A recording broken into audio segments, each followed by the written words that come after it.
Hello students, मैं प्रदीप चौधरी और आप लोग इस YouTube चैनल पर पढ़ते हैं फिजिक्स। स्टूडेंट्स, ये क्लासें अभी साइंस गुरुकुल की तरफ से चलाई जा रही हैं और अगर आप मुझसे और साइंस गुरुकुल से जुड़ना चाहते हैं तो आप मेरे चैनल को सब्सक्राइब कर लीजिए। इस वीडियो में आप देख रहे होंगे रेड कलर में आपको सब्सक्राइब लिखा हुआ होगा, इसको आप दबाएंगे, फिर बेल आइकन आएगा उसे आप दबाएंगे, यानी घंटे का निशान आएगा उसे आप दबाएंगे। तो क्या होगा, जो भी वीडियो मेरे द्वारा डाली जाएंगी उनका नोटिफिकेशन आपके पास आ जाएगा और आप आगे आने वाली किसी भी वीडियो का लाभ उठा पाएंगे। स्टूडेंट्स, इस चैनल पर आप 11th और 12th की पूरी पाठ्यक्रम के हिसाब से फिजिक्स पढ़ सकते हैं। स्टूडेंट्स, अभी तक मैंने कुछ 11th क्लास के लिए बेसिक वीडियो बनाई थी, लेकिन आज आरबीएससी के अकॉर्डिंग यानी राजस्थान बोर्ड के अकॉर्डिंग मैं चैप्टर वाइज और टॉपिक वाइज वीडियो बनाना स्टार्ट कर रहा हूं। यानी आज से मैं 11th क्लास का सिलेबस स्टार्ट कर रहा हूं। तो स्टूडेंट्स, अब आपको एक अपनी नोटबुक बनानी है जिससे वीडियो को देख करके आप उसमें से नोट्स रख सकें और एग्जाम के लिए तैयारी कर सकें। तो स्टूडेंट्स, मैं आज 11th का फर्स्ट चैप्टर स्टार्ट कर रहा हूं और हमारे चैप्टर का नाम है भौतिक जगत तथा मापन। चैप्टर का नाम क्या है स्टूडेंट्स? भौतिक जगत तथा मापन। ये बहुत ही इंटरेस्टिंग चैप्टर है और फिजिक्स का बेस है। कोशिश करेंगे समझने और समझाने की, ठीक है? तो स्टूडेंट देखिए, चैप्टर का स्टार्टिंग टॉपिक में स्टार्ट करने वाला हूं। हम बात करेंगे आज भौतिक राशियों के बारे में। देखिए स्टूडेंट्स, अगर हम बात करें राशियों की, राशियां, तो स्टूडेंट जो राशि होती हैं, राशियां हमारी जनरली दो प्रकार की होती हैं, भौतिक राशि और अभौतिक राशि। कौन कौन सी है?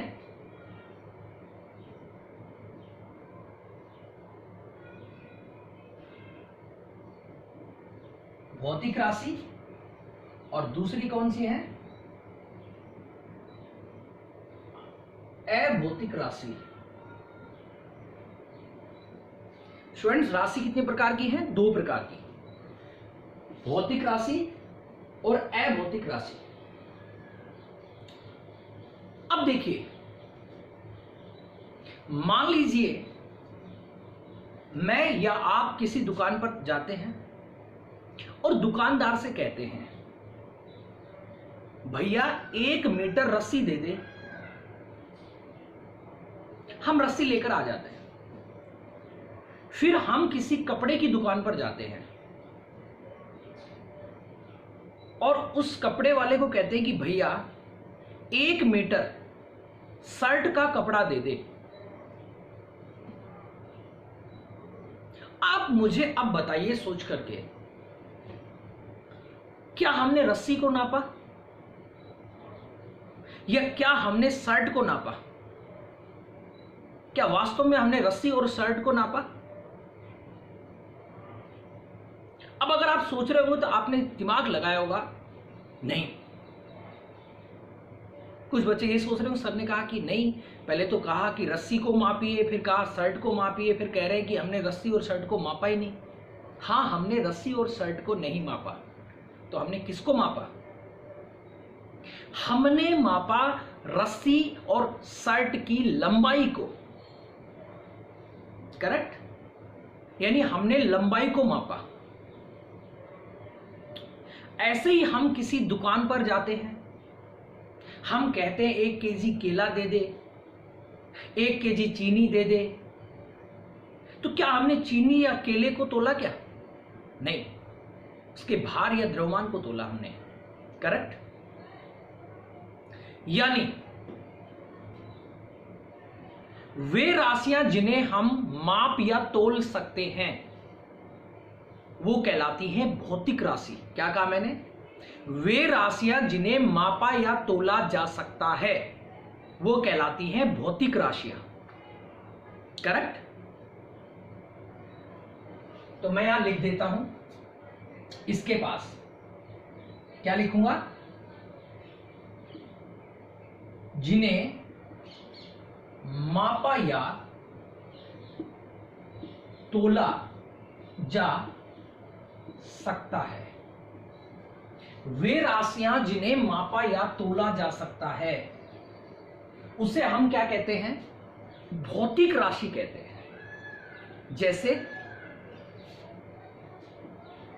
जैसे हम लंबाई को मापते हैं,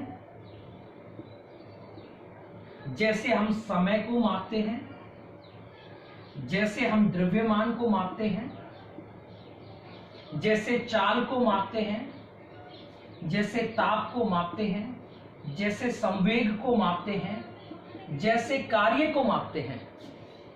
समझ रहे हैं आप स्टूडेंट्स? क्या कहा मैंने कि हम लंबाई को माप सकते हैं, समय को माप सकते हैं, द्रव्यमान को माप सकते हैं, चाल को माप सकते हैं, ताप माप सकते हैं, संवेग कार्य को माप सकते हैं। ऐसे और भी बहुत सारी राशि हैं जिन्हें हम क्या कर सकते हैं? माप या तोल सकते हैं। तो मैंने क्या कहा? वे राशियां जिन्हें मापा या तोला जा सकता है उन्हें हम क्या कहते हैं? भौतिक राशि कहते हैं। करेक्ट? अब अगर ऐसी कोई राशि हो हमारे पास जिन्हें मापा या तोला नहीं जा सकता तो उन्हें हम क्या कहेंगे? अभौतिक राशि कहेंगे। करेक्ट ना? क्यों? क्योंकि जिन्हें मापा या तोला जा सकता है उन राशियों को तो हम क्या कह रहे हैं? भौतिक राशि कह रहे हैं।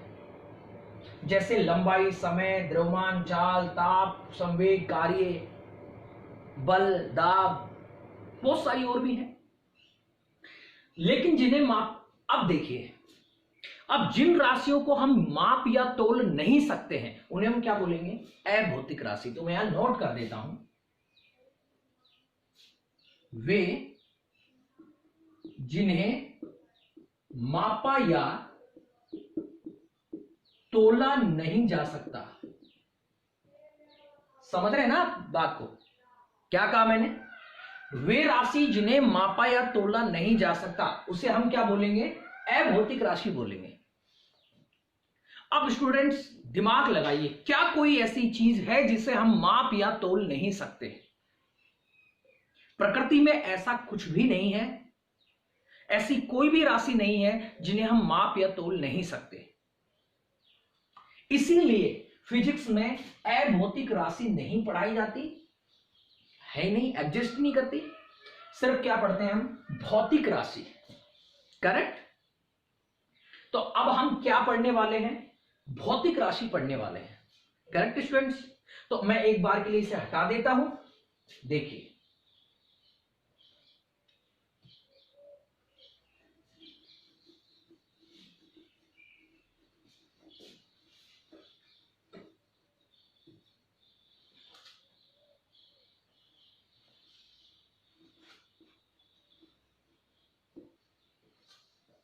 तो स्टूडेंट्स हमारा जो टॉपिक है वो क्या है? भौतिक राशियां।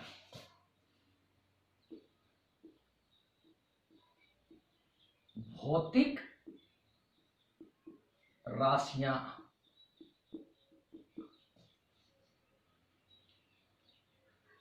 तो क्या बताया मैंने? वे राशियां जिन्हें मापा या तोला जा सकता है क्या कहलाती हैं? भौतिक राशि कहलाती हैं। वे राशियां जिन्हें मापा या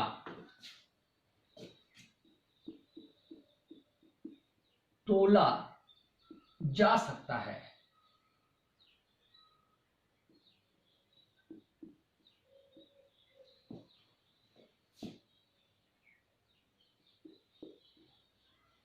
भौतिक राशि कहलाती है। ठीक है। अब देखिए, जैसे मैंने आपको एग्जांपल दिया कि आप दुकानदार के पास गए, आपने कहा कि रस्सी दे दो 1 मीटर, आपने कहा 1 मीटर कपड़ा दे दो, तो फिर मैंने आपको समझाया कि ना तो आपने रस्सी को मापा, ना आपने कपड़े को मापा, आपने क्या मापी? उनकी लंबाई। ऐसे ही मैंने आपको चीनी और केले एग्जाम्पल से समझाया कि आपने चीनी और केले को नहीं मापा, उसके द्रव्यमान को तोला है आपने। करेक्ट है ना? तो ऐसे बहुत सारी एग्जाम्पल हम ले सकते हैं इन राशियों का। जैसे क्या लेंगे हम?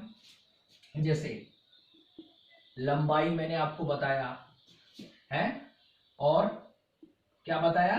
द्रव्यमान आपको बताया मैंने, और क्या बताया मैंने? समय बताया, और क्या बताया मैंने? ताप, और क्या ले सकते हैं?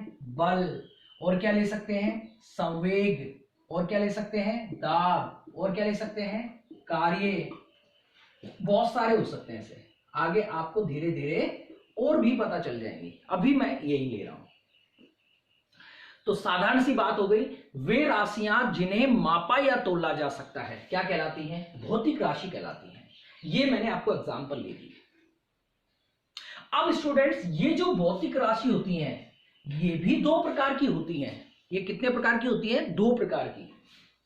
एक तो होती है मूल भौतिक राशि। कौन सी होती है? मूल भौतिक राशि।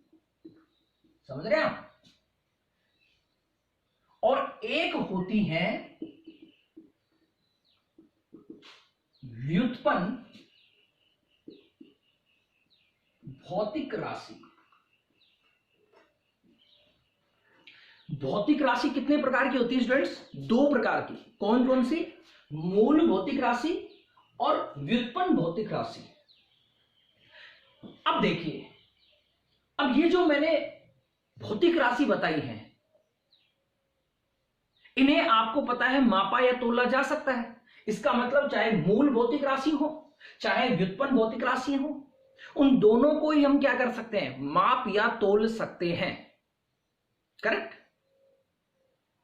लेकिन इनमें कोई और भी गुण हैं जो अलग अलग हैं, इसलिए इनके नाम भी अलग अलग हो गए। यानी अब हमारे पास ये जो भौतिक राशि हैं, इनमें से कुछ मूल भौतिक राशि होंगी और कुछ व्युत्पन्न भौतिक राशि होंगी। तो देखिए, अब हम देखेंगे कि मूल भौतिक राशि कौन सी होती है। देखिए, फर्स्ट हमारा अब टॉपिक क्या है?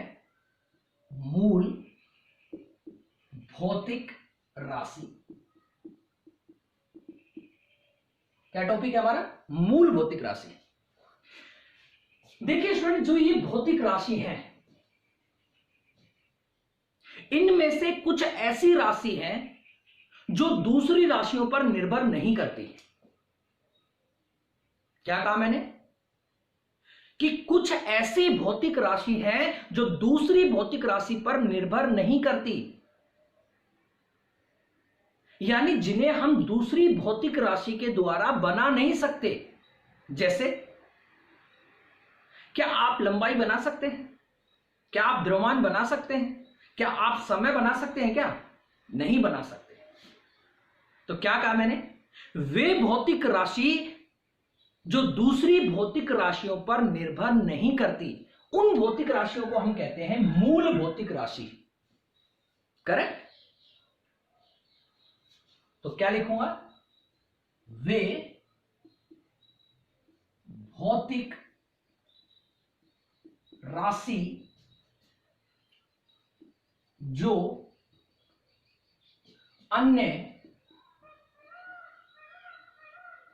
राशियों पर निर्भर नहीं करती। क्या कहा मैंने? वे भौतिक राशि जो अन्य भौतिक राशियों पर निर्भर नहीं करती, क्या कहलाती हैं? मूल भौतिक राशि कहलाती है। स्टूडेंट्स, जनरली यांत्रिक में 3 होती हैं, लंबाई, द्रव्यमान और समय। वैसे अगर आपसे पूछा जाए कि मूल भौतिक राशि कितनी होती हैं, तो 7 होती हैं। मूल भौतिक राशि, ध्यान दीजिए, मैं ये नहीं कह रहा हूं कि ये 7 प्रकार की होती हैं, नहीं, मूल भौतिक राशि केवल 7 ही होती हैं। और ये आपको ध्यान भी रखना है, अच्छे से याद करना है। मूल भौतिक राशि कितनी होती है? 7 होती है। अब ये कौन कौन सी होती है वो देखिए आप। देखिए मैं लिख देता हूं, ये 7 होती हैं। क्या होती है ये? 7। अंडरलाइन कर दिया मैंने। कौन कौन सा? पहली जैसे लंबाई, दूसरा जैसे द्रव्यमान, तीसरा क्या? समय, फिर चौथा ताप, फिर 5वां विद्युत धारा,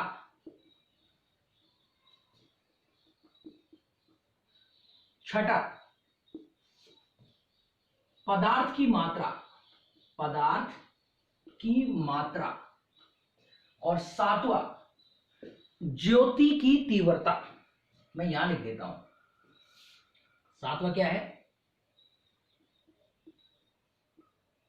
ज्योति की तीव्रता। स्टूडेंट्स, मैंने क्या कहा? वे भौतिक राशि जो दूसरी भौतिक राशियों पर निर्भर नहीं करती, या आप ऐसे भी कह सकते हैं कि वे भौतिक राशि जो दूसरी भौतिक राशियों के द्वारा व्युत्पन्न नहीं की जा सकती, उसे क्या कहते हैं? मूल भौतिक राशि। करेक्ट। तो ये कितनी होती है? 7। कौन कौन सी होती है? लंबाई है, द्रव्यमान है, समय है, ताप है, विद्युत धारा है, पदार्थ की मात्रा है, ज्योति की तीव्रता है। करेक्ट। ये 7 है। अब मैंने इसमें कहा कि वे भौतिक राशि जो दूसरी भौतिक राशियों पर निर्भर नहीं करती, वो तो मूल भौतिक राशि कहलाती है। इसका मतलब क्या है कि कुछ ऐसी भौतिक राशि भी है जो दूसरी भौतिक राशियों पर निर्भर करती हैं, जिन्हें हम दूसरी भौतिक राशियों के द्वारा बना सकते हैं। तो उनको हम क्या बोलेंगे? व्युत्पन्न भौतिक राशि। नाम से ही समझ रहे हैं आप, व्युत्पन्न मतलब बनाने वाली। तो मैं क्या कहूंगा? अब हम क्या पढ़ेंगे? व्युत्पन्न भौतिक राशि। तो व्युत्पन्न भौतिक राशि कौन सी होंगी? वे भौतिक राशि जो दूसरी भौतिक राशियों पर निर्भर करती हैं, या जिन्हें हम दूसरी भौतिक राशियों के द्वारा बना सकते हैं, उन्हें क्या बोलेंगे? व्युत्पन्न भौतिक राशि। करेक्ट।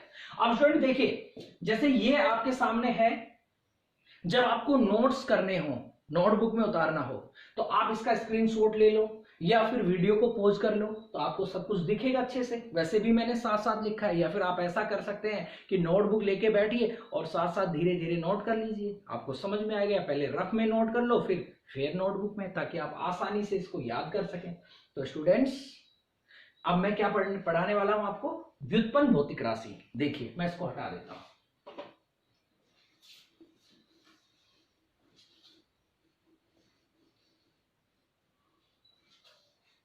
तो दूसरा हमारा है व्युत्पन्न भौतिक राशि। तो क्या कहेंगे? वे भौतिक राशियां, वे भौतिक राशियां जो दूसरी भौतिक राशियों पर निर्भर करती हैं।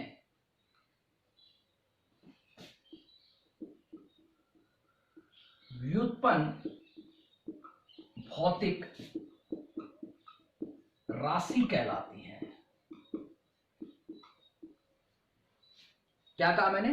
वे भौतिक राशियां जो दूसरी भौतिक राशियों पर निर्भर करती हैं, क्या कहलाती हैं? व्युत्पन्न भौतिक राशि कहलाती है। ठीक है, या आप ऐसे भी कह सकते हैं कि वे भौतिक राशि जो दूसरी भौतिक राशियों के द्वारा व्युत्पन्न की जाती है, बनाई जाती है, तो क्या कहलाती है? व्युत्पन्न भौतिक राशि। जैसे मैं आपको एक एग्जांपल लेता हूं, एग्जांपल के तौर पे जैसे समझिए संवेग। आपने 10वीं में पढ़ा होगा, संवेग का सूत्र होता है P बराबर में mv, निकाला होगा आपने 9th में भी, ये रेखीय संवेग। तो संवेग क्या हो गया? क्या फॉर्मूला हो गया? द्रव्यमान गुणा वेग। करेक्ट। अब अगर इस फॉर्मूले को मैं और खोलता हूं तो मैं क्या लिखूंगा? द्रव्यमान गुणा वेग का फॉर्मूला क्या होता है? विस्थापन बटा समय। तो क्या आ गया? विस्थापन बटा समय। अब एक बात बताइए, ये बात आपको क्लियर समझ में आ गई होगी कि अगर द्रव्यमान नहीं हो, विस्थापन नहीं हो और समय नहीं हो, तो क्या आपके पास किसी वस्तु का संवेग आ जाएगा? क्या आपके पास द्रव्यमान, विस्थापन और समय नहीं हो तो क्या आप किसी वस्तु का संवेग ज्ञात कर सकते हो? नहीं कर सकते। इसका मतलब संवेग जो भौतिक राशि है, क्या कहा मैंने? इसका मतलब संवेग जो भौतिक राशि है वो निर्भर करती है किस पर? द्रव्यमान पर, विस्थापन पर और समय पर। करेक्ट। इसीलिए इस राशि को हम क्या कहेंगे? व्युत्पन्न भौतिक राशि कहेंगे। क्या कहेंगे? व्युत्पन्न भौतिक राशि। ठीक है स्टूडेंट्स, देखिए मैं साधारण सा बता देता हूं मैंने आज क्या समझाया है। मैंने आपको भौतिक राशि समझाया है। क्या कहा मैंने? वे राशि जिन्हें मापा या तोला जा सकता है उसे हम भौतिक राशि कहते हैं। भौतिक राशि स्टूडेंट्स कितने प्रकार की होती हैं? 2 प्रकार की, मूल भौतिक राशि और व्युत्पन्न भौतिक राशि। इसमें साधारण सी बात है, जो भौतिक राशि दूसरे पर निर्भर नहीं करती वो मूल भौतिक राशि कहलाती हैं, और जो दूसरे पर निर्भर करती हैं वो व्युत्पन्न भौतिक राशि कहलाती हैं। करेक्ट। हाँ, मूल भौतिक राशि केवल कितनी होती है? 7 होती हैं, जो मैंने आपको बताई। कौन कौन सी? लंबाई, द्रव्यमान, समय, ताप, विद्युत धारा, पदार्थ की मात्रा और ज्योति की तीव्रता। कुछ लोग यांत्रिकी के हिसाब से इसे 3 ही मानते हैं, लंबाई, द्रव्यमान और समय। ठीक है स्टूडेंट्स, उम्मीद करता हूं ये फर्स्ट चैप्टर का पहला टॉपिक आपको बहुत अच्छे से समझ में आया होगा। आप नोट्स बनाइए और अच्छे से पढ़िए, और हाँ, कमेंट्स बॉक्स में यस या जय हिंद कुछ भी लिख करके आप अपनी अटेंडेंस दर्ज करें, और ज्यादा से ज्यादा अपने दोस्तों को शेयर करें और मेरे चैनल को सब्सक्राइब करें, क्योंकि अब आप पढ़ने वाले हैं फिजिक्स, जो कि यहां मेरे साथ होने वाली है बहुत आसान। ठीक है स्टूडेंट्स, धन्यवाद।